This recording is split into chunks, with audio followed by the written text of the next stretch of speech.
Welcome everybody to That's Game Stuff.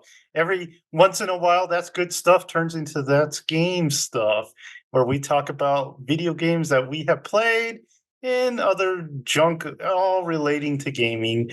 Um, Before we get to anything, though, a young man has been waiting 13 years for a certain game to arrive, and it has finally arrived.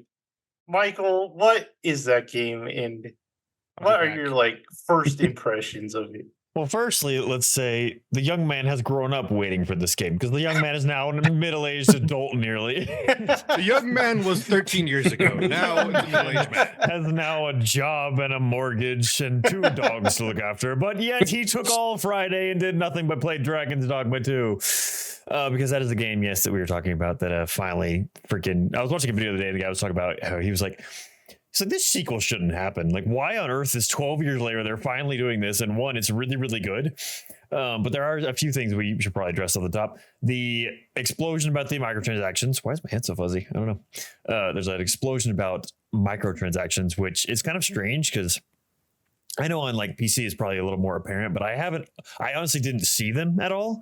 So I don't know. I did buy the deluxe edition. So I don't know if the things I bought in the deluxe edition came with the stuff that were microtransactioning. I don't think so, but the guy I watch says that you can completely just ignore them. I literally haven't noticed. I don't know where to buy them is my thing. All I heard was a bunch of butthurt people at work complaining about it. And I was like, I don't know. Is it like a purely cosmetic thing? No, it basically aids you because Dragon's Dogma, I will lay this out. Dragon's Dogma is not a hand-holding game. It's not a easy game, and it's not like straightforward and done. Like you're gonna go grind, you're gonna do all these things, you're gonna do stuff, and like even simple things like there's a dumb thing where like apparently some of the items to change your cosmetics. Like I have 2 I bought in the game with in-game currency, didn't spend any money on it, and the shop is sold out. So I don't know if the shop is gonna have any more ever again, but you can buy that as an item. I'm like, that's stupid. And then apparently there are. I don't know honestly what else there are you can buy, but it's not only cosmetics. It does help like upgrade and stuff like that. Is it like faster progression type stuff? I assume so. I haven't looked too much into what they actually are. But I just heard it help with leveling. I don't. Okay, yeah, because I mean that is one thing in Dragon's Dogma. Dragon's Dogma 1 was the same way. It's a slog to level. Like whenever I got to the end of platinuming the first one on PS5, I literally went into a chat. Like a forum online. I was like, hey, can some of you guys friend code me because you guys are already level 120. I want your pawns to join me so I can just rail through bosses and get to level 20 because I just wanted the platinum. That's all needed left.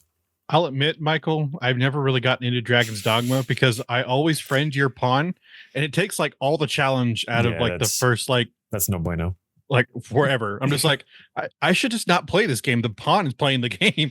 It's the main character.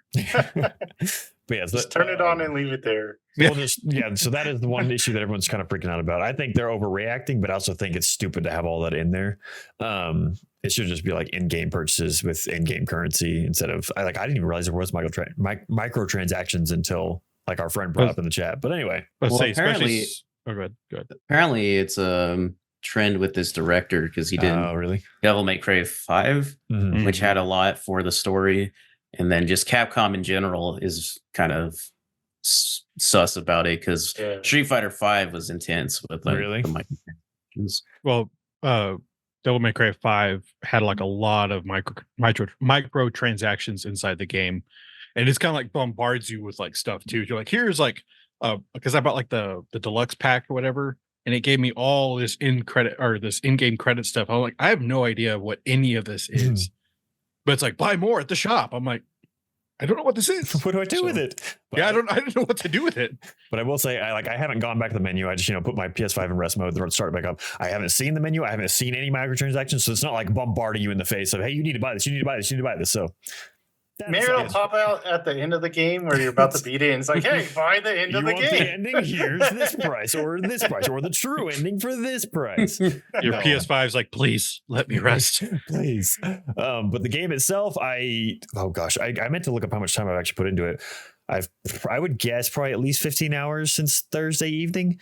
That's all I did Friday was just play this game and take naps. And play this game and take naps. It's saying only 10 hours. That seems That can't be right. lower than it should be. I don't know. I would guess around 15 hours if that hasn't updated. I love it. It's exactly what Dragon's Dogma is. It throws you in a world and tells you absolutely nothing of what you're going to do. You're going to be very, very confused, and you're running around doing random stuff all the time. You're going to get lost and get distracted and confused, which is great because that's what I want from this game. Yes, Thomas? Can you climb on enemies You again? can climb. Of course, you can climb on enemies. You can climb on I'm enemies. just asking. You can climb up rocks. Yep. You get pawns that are like, "Hey, I was in this one person's world, and there's a little token up there. We should climb up this ladder," which they say 5,000 times. "Hey, sir, have you seen the ladder? Excuse me, have you seen this ladder?" I'm like, "I don't know where to go when I go up the ladder. There's nothing there. Okay, I don't know what you want from me." So the pawns are like the first one. Say a lot of the same stuff over. They're not as bad as the first one, but they do repeat themselves a lot and yabber on it. Although there are cool circumstances to where, like, I was lost yesterday. I went on a big quest, went down a thing. It became nighttime. You have like permanent degradation of health. So the more you get hurt, the more your health goes down until you actually rest. And so my health bar was about this big compared to this big. And I'm completely lost, and my pawns were under leveled because I had leveled so much. So I went to a Riftstone where you get new people's pawns, which is like the like Thomas said, like other people's pawns that are in the world, and you have to pay unless they're your friends if they're higher level than you. But if they're equal level or lower, then they're free. Not actual money, in-game currency. Let's make that clear, because now we're going to get confused with microtransactions. And so I hired this. It's basically like if Tim Curry was doing a Vernon Dursley impersonation, and he was a tiger. That's what this man sounded like, and it was the greatest thing. He goes, "Arisen, I know exactly where we need to be. Follow me!" And he takes off like an anime character running away from me. And I was like, "Okay, hold on." So I just started sprinting after this lion in pitch darkness, and he leads me all the way back to the castle. And it was amazing. And then I had to let go of him because he was like 10 levels below me yesterday. And I was very sad because I didn't want to. And he just led you to the ladder. He's like, "Climb the ladder." There's the ladder, sir. I'm like, no, God. But no, this game is amazing. It's definitely like the Dragon's Dogma 1 was the same way. The beginning is very anti-new gamer person to this. Like, it's a slog. There's no question about it. Like the first, it's almost the exact same formula as the first one. You get the introduction to the main thing. You meet the main villain. Well, you don't meet him, but you like get the cinematic that introduces him. Then you meet a secondary character, and he's like, "All right, there's these 5 different quests you need to do, and then we're going to culminate all together and go after him." That's exactly what happens. This one's exactly what happens in the first one. So I just finished that part, which is basically the first arc of the game. And then it starts to open up to where you get into the bigger world. But like it took me, that probably would take, maybe if you're doing it straightforward, 2-3 hours most. And like I said, I've been playing this game for like 15 minutes because it's just like you just see squirrel and you go run. Like Alex just got back, and it was the first time he saw it. And like the open world is so freaking beautiful. Like, it's stunning looking everywhere I'm looking. Like, everything's so interesting. I want to climb everything and search everything. And the pawns, of course, like if my pawn has been taken by several people now, and she comes back and is like, "Hey, there's a cave over here we haven't explored. Do you want to go down it?" I'm like, "Sure, why not?" So I follow her and she'll take me down there. Like, the knowledge they learn from other players, it's interesting. I just maxed out my first vocation. So that was so we can talk about the combat in a minute right now, because the combat is really what really carries the enjoyment of the game, and like leveling each of the vocations, which is basically just a class. So I picked the archery, which is the first one, which I was disappointed because they split the archery. In the original one, it was archery and thief is what it is now. So it had 2 daggers. But in the original one, that was just one class. So there's no melee for the archer now, except for like your kicking, which is surprisingly strong. I didn't try it at first. And then you go kick a goblin in the face and his half his health goes away. I'm like, okay, cool. Didn't leg day, bro. Archer with huge thighs. Yeah, 100%. Even lift. But it's definitely a combat system that just gets better the more you go, because you do get like mixing vocations. You get like advanced vocations. So later on, there's one apparently that can use any type of weapon he wants. Everything will be a little bit weaker, but he can use anything, which is kind of cool. So I just finished my first vocation, moving on to the next one. And I don't know how much more I should dive into it. I love the game. It's super, super awesome. It's extremely deep. I'm a little disappointed in the world being, like I say, that I love the open world, but I'm in very much of like a mountainy area, and it's not very open. Like, it's like you have paths, then it's like a cliff or something over here. I mean, you can see where you can go where you want to go, but it's like, I'm going to die if I try and jump off this and get there. So I'm interested to see like more open areas, because I'm getting to the secondary kingdom, which is like the Beastern Kingdom, because I just got my pass to get over there. But yeah, I don't know. I love it. It's very, very, very, very fun. I'm excited. Was it worth the wait? Oh yeah. It's basically just Dragon's Dogma. Oh yeah. 2 point, because I mean, like I said, like the basic same structure of the first one. It's just visually way better, except for the people's faces. Like the mocap isn't there, like speaking wise. It's just meh, meh, meh, meh, meh. but like the actual like clothing and the details and everything. Like even just like running around the city, and I'm looking at all the stones have so much detail, like each of them placed everywhere. And then there's so many. Like this game tells you absolutely nothing for like 30 minutes. I kept coming back to the main castle, and this guy goes, "You," and then he runs away. I was like, "Okay, fine, whatever." And then I'd see him like everywhere, like, "You," and he'd run away. So finally, one time he goes, "You," and I was like, "Fine." So I chased him down. I run after him for a while, finally grab him and tackle him, and he was apparently spying on me. But he's a terrible spy because he kept yelling "you" in the middle of a crowded street, and I'm like, "What do you want from me?" They're just like, this game is. It's like how I like Joseph. You're right now. You're playing. We're going to talk. What you're going to talk about in a minute is you're playing your Dragons game, and I feel like it's like that's best Dragons game. I feel like that's like in your face bonkers. Dragon's Dogma 2 like pretends not to be bonkers, but it's 100% bonkers. Like nothing makes sense. Why is this happening? I don't know, but I'm having an absolute blast with it. Can't wait to continue. More. I expect this game to take a lot of time because they said the world is 4 times bigger than the first one, and this is like one of those games, like I said before to you guys, that I am very, because normally with games, I'm like, I just want to get in, experience it, and be done. This one, I'm like, no, take as long as you want. I want to do everything. I want to lift every rock and see every corner. I'm so excited. He's not even using the sprint button, just walking. No, he wants to climb every mountain and forge every stream. Exactly. I want to see every sky. That is one thing I'm disappointed because I heard beforehand that apparently in the open world, you're not supposed to have stamina depletion outside of combat. So you're supposed to just keep being able to run, but that is not the case for me. So I don't know if I'm doing something wrong or if I heard wrong. So I'm very confused about that because it'd be very nice if I didn't run out of breath every 2 minutes while I'm running. like Link. Yeah, basically. I mean, it's not nearly as bad as Link, dear God, but yeah, and then also the storage management in this one, you get over encumbered pretty quickly. So I'm like passing stuff to my pawns a lot, which is nice because there's like walking saddlebags. But anyway, I'll hold that. Game's awesome, visually awesome. I've been sending you guys. I meant to send you guys another fun clip where I was fighting a griffin, and then just the Cyclops comes lumbering behind me and almost smushes me with the club. And I was like, "Oh, I did not realize you were here." That's something I do want to bring up. One more last thing.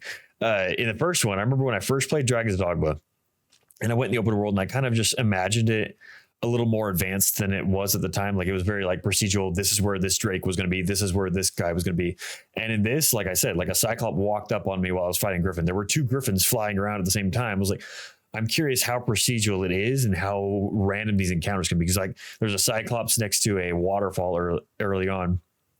And he hasn't been there since. Every time I pass it, I'm like, if it's like kind of random, I love that so much because you're like turning a corner and seeing like a Minotaur running at you. You're like, what the heck is going on? I love that kind of like surprise rather than, oh, expect a dragon here, blah here, blah here. Anyway, so that's very exciting. I can't wait to play more of it. It's all I'm going to do for the next year. I saw a cool clip where a guy was next to this cliff. There was like a giant throwing things at him. And then eventually the giant like made a bridge and he just climbed over him and sliced his leg and he fell in. I was like, that poor giant. Yeah, apparently there's a lot of stuff you can do like that. I'm like, because some people are like, yeah, that's just like the tip of the iceberg with like creative environmental stuff. You'd be like, really? So I haven't done any of that, but it looks cool. Cool. Yeah. So we'll get your report when you finish it sometime. Man, it's so good. It's so good. All right. So a little bit of news. It's been an interesting time for Sony. Sony laid off 900 employees, so pretty sad for them. But then they kind of announced this. Well, I don't know if they announced it, but the Sony Pro is supposed to come out later this year. Yeah, and it showed that little. I don't know when the PS5 was first. That development console they have, where it was like that weird V-shaped thing. They kind of showed that again. And then Xbox also had one of their like development consoles for the refresh Xbox Series X come out. It's kind of a round circle. That was kind of cool. And then the only other thing I had was Ubisoft. They had this game called Skull and Bones that they were working on forever. And they came out right before they released it. They're like, this is the first quadruple A game like Oh, yeah, I forgot ever. about Oh that. my gosh. And so it came out and everyone hated it. It totally bombed. So not a good sign for quadruple A games out there, but I think I heard on a podcast that Phil Spencer that he has 2 minutes in that game according to his like Xbox gosh. stats or whatever. It's like, so what'd you do? Like open the menu Open and the shut it menu. off? Like, that's funny. That menu is like, nope, I'm good. maybe he was All right. worried for Sea of Thieves and then saw it. And he was like, nah. We're They're okay. making another pirate game after someone is. I can't remember what studio it is, but there's like another pirate game coming out like That's this. like- So That's like the ultimate goal for every like I think gaming studio. Who's like, can we make a good pirate game? yeah. it's Can like, we make a good pirate game? And everybody's like, really? We're not there yet. I know. It's like we haven't reached that point in our society where we've made a good pirate game. So I remember with the absolute confidence that I went into GameStop back in the day to buy Pirates of the Caribbean on Xbox 360, and I was like, "This is gonna be awesome." This is it. I was totally thinking, like, of course you have your own ship, of course you have your own crew, of course you can sail the seas, and it's of course just like corridors of fighting.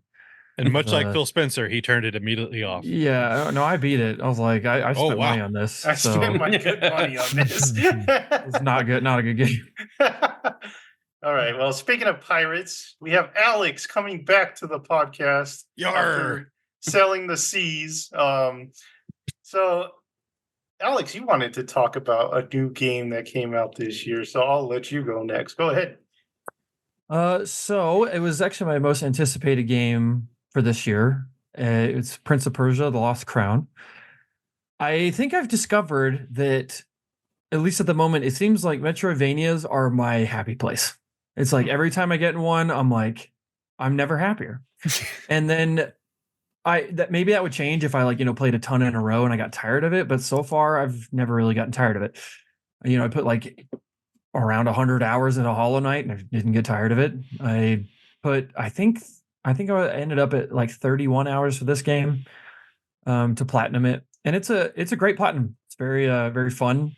And it's one of those things that was kind of easy towards the end of platinum because I had done most of it, because in Metroidvanias, that's just fun. I don't really like to just mainline Metroidvanias. But yeah, this game, when I first opened it up, and even in the trailers, I was like, I hate this art style. It's like, why do I want to play an edgy Persian prince? Like it looks like an old art style to me. And even in the first cutscenes, I was like, this looks like crap. But I wasn't playing it on a very good TV at the time, because I wasn't at my house. Not that I have a great TV anyway, but then for whatever reason, I guess I just got used to it. And I remember thinking that the environments were really, really good looking. Like the lighting is great, but I didn't like the character design. I didn't like the cutscenes. And then, yeah, I don't know if I just got Stockholm syndrome or it just, I don't know. I just changed my mind. But it looked, it's a really, really good game. Like there are even people that are talking about, that have listened to podcasts, that they're very familiar with this genre too, and they're saying it's like one of the best ones they've ever played. Go ahead, Thomas. Quick question. Have you always liked the Prince of Persia games? I've never even played any of them, really. Really? I played kind of one of them on PS2. I think it's maybe it's the Sands of Time, if that's that one. Yeah, we played that one. Yeah, There's like one that I thought that you'd liked. It was like that cell shading one. I think Troy Baker's the being is the prince. So 360 I one. yeah. don't recall playing any Prince of Persia. It was kind of boring. I owned it and it looked good, but it was looked cool, boring. but It was all yeah. like quick time events and stuff. Ugh. Yeah, like I think I've only played that PS2 one, and I barely played it. Like it was our neighbors, and he played it, and I kind of watched a lot of the time. So it was cool, but that was like not Metroidvania at all, at least in the traditional sense of side scrolling. But so yeah, this was pretty much my first Prince of Persia game, and it's just great. Like I don't know if they've done a Metroidvania before this, but I love the way they reinvented it. Like it's the combat's really great. One of the things I hated at first is that every time your sprint button is also a slide button. So like every time you click sprint, you slide. It's like a slide and then you start running. And I was so annoyed at that at first. I was like, yeah, maybe in Call of Duty, but not this. But I was so annoyed at first. I was like, this is so irritating. And then just like everything else in this game, it won me over. Like by the end, it's kind of fun. It feels like a little like wee, and then into running. And It's like Mario or something. Yeah. But that was one of the only things that annoyed me. Other than that, like the combat is great. The world is really great. The visuals are great. The story is actually pretty fun. Like it's not a bad story at all. The voice acting is a little iffy. And then also the game was particularly buggy for a lot of people. For me, it wasn't too bad, but there was these like little like spinning things with spikes that would come out, and then you know just like any Metroidvania kind of thing, they like you're going like this, and you have to jump through them or whatever. And there's this one really challenging one where it's like a bunch of sets of them where you have no choice but to memorize it because you can't react to all this at this right time. And half the time they would be spinning at like a quarter of the speed. And then half the time the sound of them going shh was not there. And it's like, this is so buggy with these stupid spike things. Sometimes the hitbox would hit me even if I wasn't close to it. And then sometimes I'd just fly right through it and it wouldn't touch me at all. That was one of the only really buggy things that I saw. And then there's this one side quest that everyone talks about being buggy because it's so weird.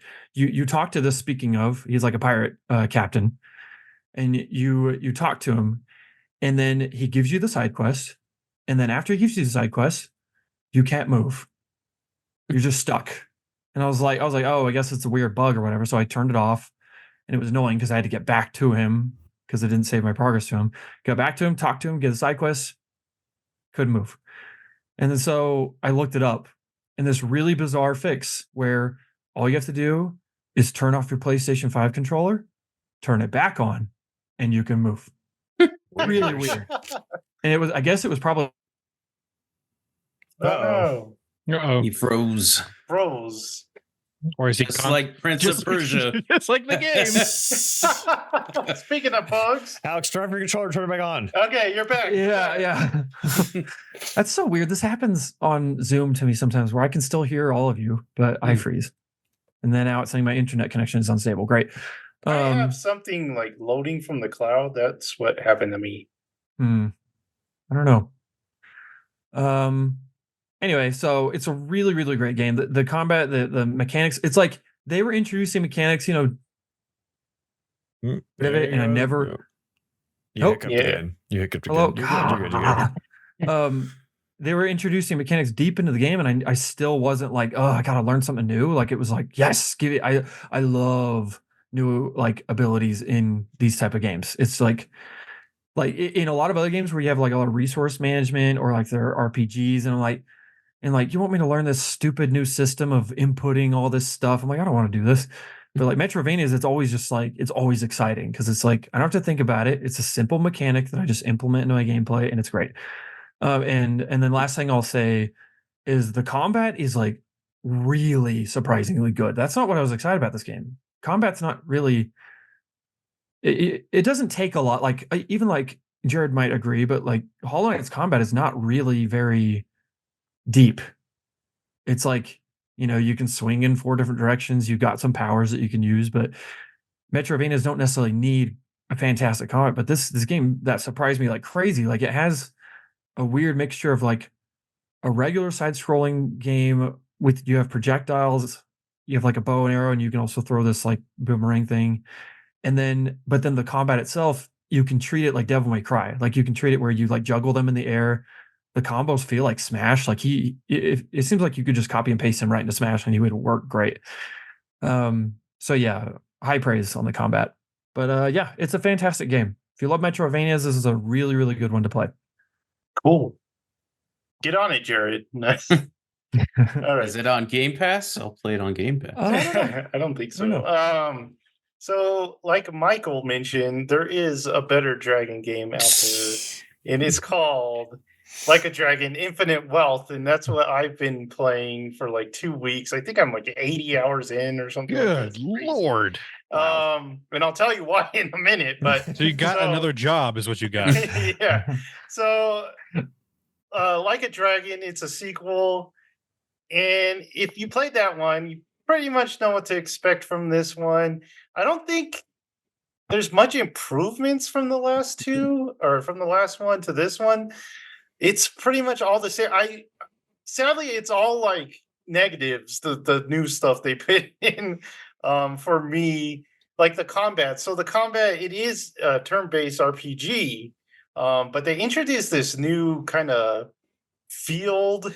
I don't know what to call it, but there's like this field of motion that you can't walk like too far, and then your attacks will only like attack this field that you have, or your healing ability will only heal this radius of this circle you have. So it Is kind of it sucks.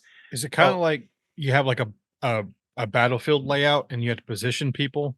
no, because the people are kind of walking around while you're fighting. So that's what's annoying, because like you'll have them lined up and then they'll just like walk out of your field of attack. So you're like, dang it. Or the worst thing is when you're trying to heal and you're like, one of your characters is like way out in the corner, so you can't heal him. So and that's usually the one you need to heal. Um Kind of like that Paper Mario game where you had to get them right in a line to like do yeah. damage. So yeah, it's not my favorite mechanic. As for all the other stuff, is great. They did take out my favorite mini game, which kind of made me sad. Um, they took out the kart racing, man, and I love kart racing.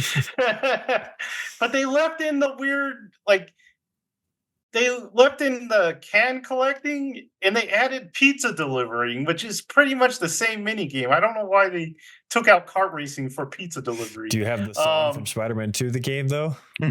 Oh, dang. You can get Sony, or not Sony, Sega games, Sega music. But dang, so I'm playing this.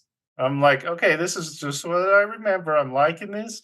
Then you get to this level where the guy gets like washed up on an island, and all of a sudden it's Animal Crossing. And it's amazing because you could.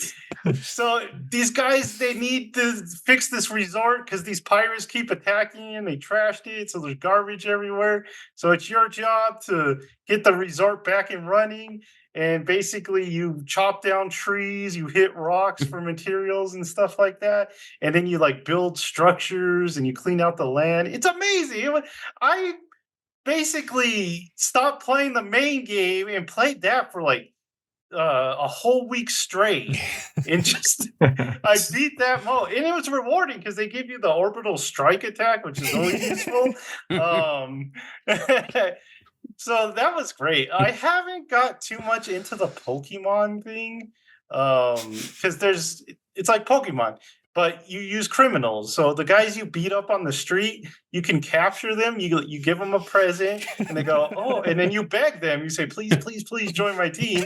And then they go, if they do, got your Pokemon, and you can train them on the island. You can rub them like Pokemon, so you're like rubbing these criminals. This is what I meant about absurdity in your face, by the way. Yeah. Well, I feel like we're just like listening to the delusions of a madman at this point. There was this funny scene where you're walking in the mall, and this lady, she like falls on the escalator, and she's got a baby carriage, and it just like rolls away, and she's like, oh no, my baby. So you like run after the baby, and you get to it, and you look at the carriage, and it's like a middle-aged man wearing a diaper. So these guys were actually in the first one, so I'm not really spoiling much for this one. But anyway, it actually connects to another story where this guy, you're in Hawaii, which is cool because they switched the location to Hawaii. So you're walking around Hawaii. So there's a guy there. He's got a dying wife whose wish is to see snow, but it's Hawaii, so you don't know how to get snow. So what happens is the guy's diapers, if you mix it with snow, or water, it like turns into snow. So you get these guys in diapers, and you turn it into snow, and you like throw it off a hotel roof, and it snows for the lady. And it was a beautiful sight. Oh, no. Oh, That's heartwarming. Yeah, it's heartwarming. So yeah, what was I gonna say? So yeah, like I said, it's cool because they give you a second party because they bring it back everybody, but then they give you a second party, which is cool. And one of your parties is in Japan, and then one of your parties is in Hawaii. So it's basically like you got two stories going on, and you could do mini games with both characters. So it's fun. And then they bring a lot. They brought for this one. They brought a lot of the Yakuza stuff back. So like one of the main characters is Kiryu from the Yakuza game. So you kind of got two main characters now, and it's cool to see them interacting and stuff. It's kind of weird seeing Kiryu like emote so much in this game because he's gonna be like funnier than he usually is. So I like the new characters. I like the new jobs. So jobs is kind of fun because basically you play as one job and then you can start over on another job. You get like different costumes, different abilities. So that's fun. But like I said, if you like the first one, you'll love this one. There's not much different to it. Like I said, they didn't really add anything I loved except for that Animal Crossing mode. So like if I gave the first one a 9, I give this one like an 8.8, basically. So yeah, that's it. Two difference. I tried so hard to beat the story before I started recording today, but it just kept going, and I'm like, oh, I'm not gonna beat it, so I didn't make it in time. But I'm hoping it'll let me beat it and go back to do all the side missions I haven't done yet. So Did you Yeah, pay just off Tom maybe- Nook? no, I didn't pay it.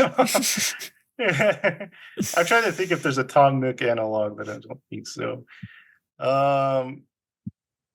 Yeah, so that was Like a Dragon. So I know Jared.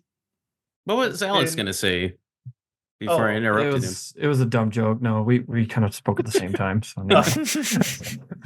What was it, Alex? Finish it. I was just gonna say maybe in another 80 hours you can beat it. So yeah, That's it. probably. that's it. All right. So Jared, I know, has been on a little bit of a video game quest. So let's hear what he's got going. Go ahead. Okay, part 1. So in total, I've played like 15 games, but part 1 is Kirby. Jesus. I went through the mainline Kirby games. Well, the ones I haven't played, I skipped the ones I have. I won't go through all of them, but there was some standouts. Back in the day, I started Kirby and the Amazing Mirror. I didn't like it back in the day, so I was like, oh, I can't wait to get back to it, see if I've matured. Maybe I like it more. Maybe the game is better than I think. No, I hate this game. I didn't beat it because I hate this game. It's a Metroidvania, but there's no like cohesion to the world. Like I have no idea where I am half the time because it's just there's no rhyme or reason to it. There's some cool story elements that I've watched just to get that kind of lore. Mainly focuses on Meta Knight, but yeah, that game is terrible. A standout one was Squeak Squad. I've never played that game. Always thought it looked cool. Kirby has an inventory in his stomach. Basically, the bottom screen is just like health items or different power-ups. It was really fun. The story on this one is very dumbed down, I guess. Like it's basically these rat thieves steal Kirby's cake and he has to get it back. There's no lore. There's no like eldritch horrors in it. That's all the lore you need, Jared. My my cake has been stolen. John Wick time. And then Return to Dreamland was the Wii game. And this one has some of the most lore in it. Probably like the most eldritch things in it. There's another Nova Core because in the Superstar game on the Super Nintendo, there's this thing called a Nova Core, which you can make any wish you want on it. Back in that one, Marx used it to become to rule over. Or what does he do? He makes the sun and the moon fight, and he gets all kinds of power. And this one, you shoot that thing down, dude. It's about to like grant a wish or something like that, and Kirby just shoots it down, and like he's like, "Not in my house." But it was a really fun game. Probably the best game out of all of these is Kirby Planet Robobot. There's a lot of mechs in it that you get to ride as Kirby, and then you can copy abilities with it, so the mech turns into different things, and you can use different powers with the mech. So it's really fun. On this one, I don't remember what like the lore is. This robot race, or it's like a company, tries to take over Popstar. And then they awaken something. I don't remember, but it was overall the game was super fun. And like after playing like Kirby after Kirby after Kirby, it was just like the same thing over and over. Planet Robobot finally gave it some like mixed it up a little with like the mechs and stuff like that. So it was a nice little twist on the Kirby formula that I really needed. But overall, I'd say that one's probably the best out of all the ones I played. And then part 2, I played a bunch of, I just downloaded a ton of indie horror games from Steam. Decided to give those a try. The standout ones, I won't go through them all again, but the standout ones was Rental, which was like a 64 era looking game where you play as like this little bunny family, and you rent a vacation home, and a lot of creepy kind of supernatural stuff happens. And I love that and it's really cute too, but there's also horror, so you're kind of off guard a lot of the times because you're like, man, this is a cute little bunny. Papa Bunny shows up without his skin. No, you're just because you're talking to like this guy that you're renting the house from, and as you're talking to him, he just disappears, and you're like, okay. And then when you're walking down the house, there's like ghosts and stuff like that. But it's a really short game. I wish there was like a full length game of this because the vibe and like just the graphics and just like the cuteness and the mix with the horror is like perfect. It would be a perfect game for me. I just wish it was longer. And then another game was The Good Time Garden, which is like a weird kind of like Adventure Time, kind of like children's book kind of feel to it. But it's all like there's like all these sexual undertones. Like there's the dude, like the main character is just this naked man. Like he has butt cheeks and like his junk is just hanging out. It's weird. And then like most of the ways you interact with the world was like I smacked butt cheeks to make stuff happen.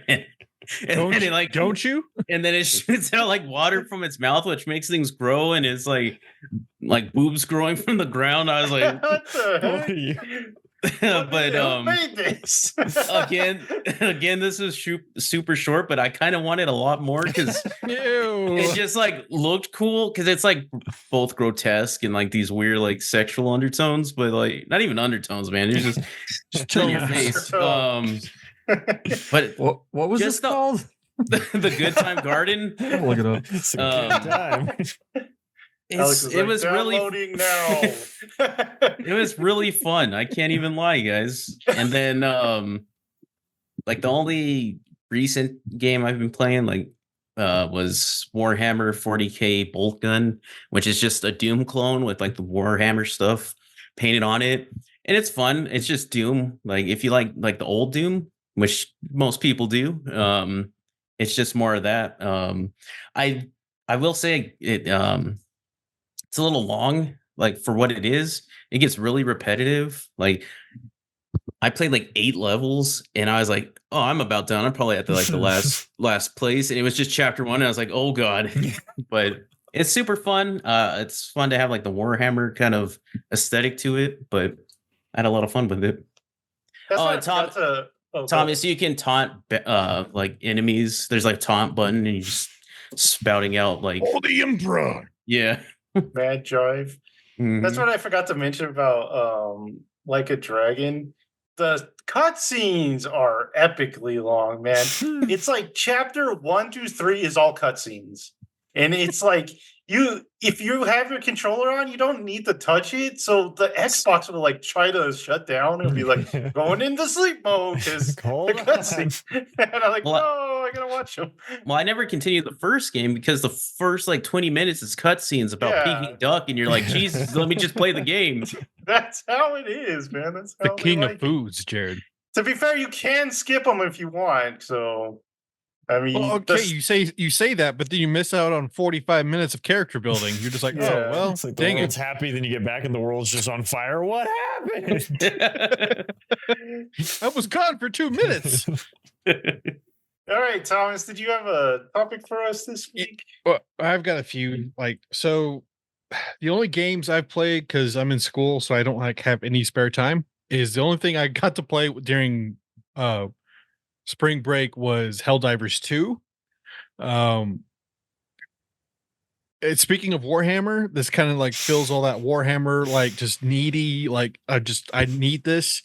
Just the chaos and the craziness and the absurdity and just I love it just for just to have fun. I don't take this seriously. I don't take most games seriously, so I'm just I don't care if I've died 30 times. I'm having fun. I played a little bit last night because I had a bit of time before my assignments dropped today, and I had a great time. It's just it verges on the ridiculous, and if you just go with it, it's so much better. But Thomas, Jackson will scream at you for your kill-death ratio. It doesn't matter. It does not matter. For democracy, man. Yeah. Democracy. Well, that's the thing is that even if you kill 1,000 bugs, it's a net win for the bugs. So just saying. But yeah, it's ridiculous. I played a little bit with Michael and Alex.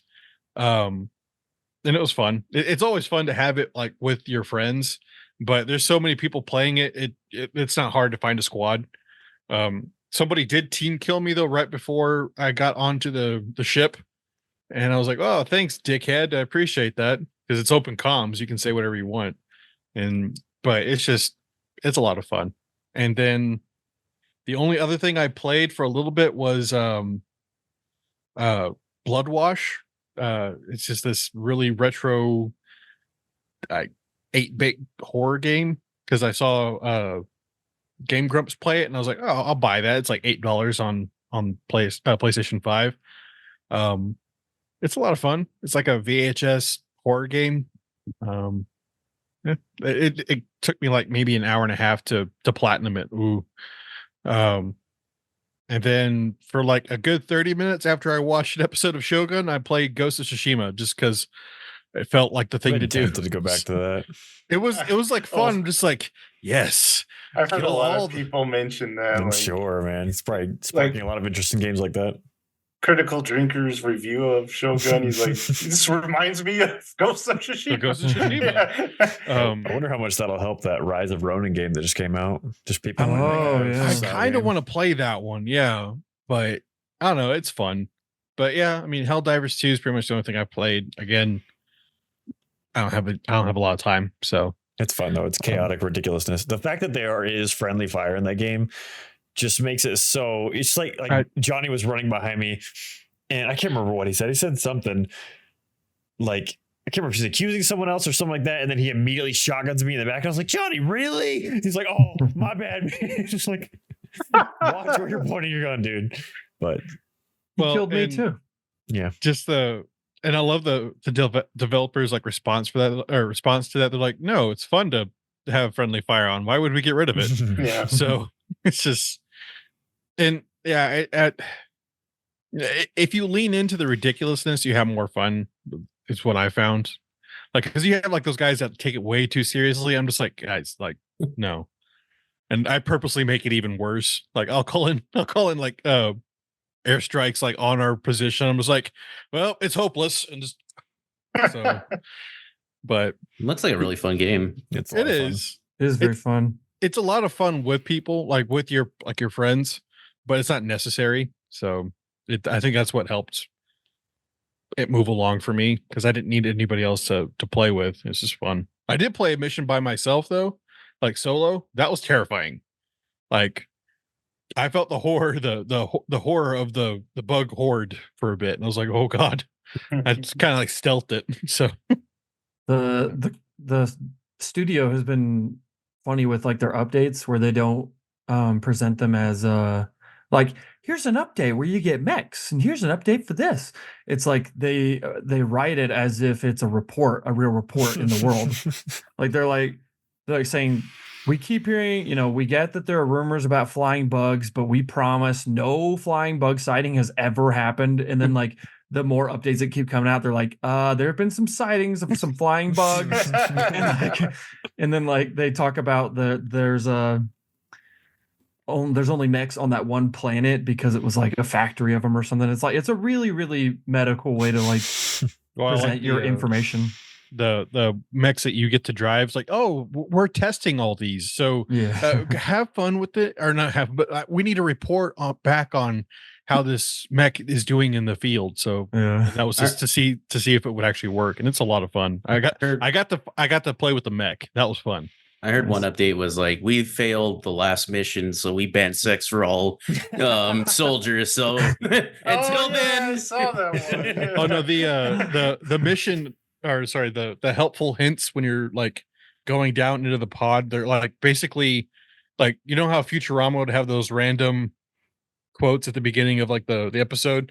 It's like, don't drink and drive. It's like, remember to read your propaganda pamphlets today. It's like stuff like that. Like, just they're not helpful hints. It's funny. That is one thing about Dragon's Dogma. I will say, you saying that. I died one time in the game. That's the only time I've ever loaded.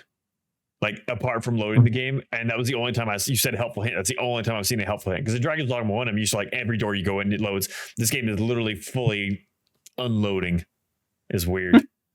Yeah, well, back to Prince of Persia. Yeah. Like I was going to say, like a dragon, I've only died like one meaningful death. So basically in Death Stranding, what you want to do is like, you want to have a road. Shut it off. Shut it off. Cut the feed. All right, Michael, do you have any other games you want to talk about? I played a little bit of Persona 3, but it didn't grab me because it just felt like Persona 5 again, and it wasn't really in the mood for it. I want to play, but I want to play 4 so badly because I've never played all the way through. But I sit down, I'm just like, am I really in the mood for this? That's like, I feel like after you've played 1, like there are people that love those games, but I'm like, I'd just rather watch the anime of the story. Like, kind of, I've done this, like I'm not getting the unique progression that I felt in Persona 5 of like building all my team up and everything and getting leveled up and all the stuff. I know like the companions, you still have different companions, but I don't know. It just feels like the same game again, which is kind of sad. Yeah. But yeah, I've heard people say the remaster is not as good as the original. It's 4? very pretty, but 3. Or 3. Or 3, sorry. But that was all. And then I played Helldivers with Thomas as well, but I haven't played much of it. I've only like level 5 or 6, I think. I haven't played much of it. But I almost called down an airstrike on Carlos. I'm not gonna lie. No Final Fantasy? No, I'm gonna wait for that one because I knew I wouldn't finish it before Dragon's Dogma, and so I was like, I'm just gonna wait till I finish Dragon's Dogma, and that'll probably be on sale in summertime, so I'll just pick it up then. And then there's so much Final Fantasy talk. Yeah, right. There's so much Final Fantasy talk at work. I'm sure I don't need to play that game. But well, that was another news item. Was like the big controversy over Tifa. Oh yeah, as always. Yeah. What happened with her now? So it was just like it's going on through all that stuff that's going on right now. So like Tifa has a scene that they changed from the original where she's wearing something a little less revealing. So fans kind of got upset about that. They got upset she wasn't wearing polygonal outfits. Yeah, I'm sorry. Did they include where Cloud goes to a male bathhouse and is like surrounded by big sweaty men? I think they did. And then they had this like swimsuit scene that everyone was like, "Hey, that's awesome," and people were getting mad at that too. Yeah, both sides. Yeah. They were polygons, man. Like, just like, what do you think was happening? Just a big old fight going on in gaming right now. For my game list, I have played a couple 2024 games. Turnip Boy Robs a Bank. This game was really fun. It only lasts like a day. You could beat it in a day. It's a top-down shooter. It's kind of like kind of roguelike-ish. So when you die, you gotta like you don't lose like anything, but you have to get all the money back because he's robbing a bank. But you do it over like days. So you go back to the bank if you die and you get more stuff. And then you got to get more. you got to get more time. Well, they're all vegetable people. No, I've never been more jealous. There's a guy at work that has the Turnip Boy plush from the first game. I was like, dang, that's pretty cool. Yeah, it's cool because you like pick up the vegetable people and you shake them and money comes out. So it's just one of those real quirky, cute games. It's like someone robbing VeggieTales or something. Is all I'm picturing. So put the money in the bag, Larry. Put it in. Got like this real dark humor behind it. It's I give it like a 7.5. It's only going to last you a day, but you might as well play it if you have like Game Pass or something. I never played the first one though. Turnip Boy commits tax evasion or something like that. Yeah. So, what? And apparently he killed a vegetable god in that one, so I kind of want to play that one. Yeah, of course. I downloaded it. I never booted it up though. What is with like these games and their like desire to kill God? Is that just? I mean, that's every Persona game, I know, but yeah, that is the purpose of humanity. Thomas is to overtake the creator. All right, Nietzsche, calm down. So then I played a game called Return to Grace. It's kind of a sci-fi walking sim because basically that's all you do. You walk and they tell you a story. So kind of like modern games at the moment. But it was interesting. So you're like this archaeologist and you land on this planet and you got to figure out there was this like powerful AI that granted wishes to people and stuff like that. But then all of a sudden it shut down and everyone's kind of like wondering why it shut down. So that's kind of like wish. That's kind of your mission is to figure out why this AI shut down. And then there's like these other AIs that you bring online to help you and stuff like that. It's an interesting story. It's just not much of a game. You pretty much you walk to where they tell you to walk and then you press the button they tell you to press. So but cool visuals too. I like the visuals. It's got kind of this 60s, 70s looking visuals to it. So that was it. So anyone else got any other games they want to talk about? I started Star Wars Jedi Survivor. Oh, not super far in, but I really like it so far. I won't say that. Yeah. So I'm just trying to say like it's pretty cool so far. I think that the level design is still not great. And the climbing, I'm like, why is this still in this game? Why are we still doing this? Because he's really good at it, man. At least he has a grapple hook this time. That makes it a little bit easier. But man, it's really annoying. At least he can double jump now. Yeah. Other than that, that's all I've been playing really.